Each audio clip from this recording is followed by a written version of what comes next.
लालकृष्ण अडवाणी एकदा स्पेनला गेले होते. त्या स्पेनच्या राष्ट्राध्यक्षांनी लालकृष्ण अडवाणींचं स्वागत करताना असं म्हटलं होतं की शिवछत्रपतींच्या भूमीतून तुम्ही आलेले आहात, आम्ही तुमचं स्वागत करतो. आज जगभरामध्ये या भारत भूमीची किंवा या महाराष्ट्र भूमीची ओळख काय की शिवछत्रपतींच्या भूमीतले.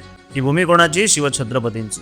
आशिया खंडातलं सगळ्यात मोठं साम्राज्य औरंगजेबाचं, मुघलांचं, त्या साम्राज्याला टक्कर देणारा एक शूरवीर, एक राजा या महाराष्ट्राच्या भूमीमध्ये जन्मला. परिस्थिती अशी होती की ज्या वेळेला अख्खा हिंदुस्थान या मुघलांच्या कचाट्यामध्ये सापडला होता. अन्याय अत्याचार शिगेला पोहोचला होता.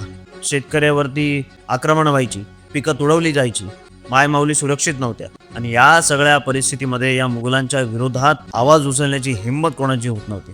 आणि अखेर 1630 साली शिवनेरीवर शिवसूर्याचा जन्म झाला. आपल्या छत्रपतींचा जन्म झाला.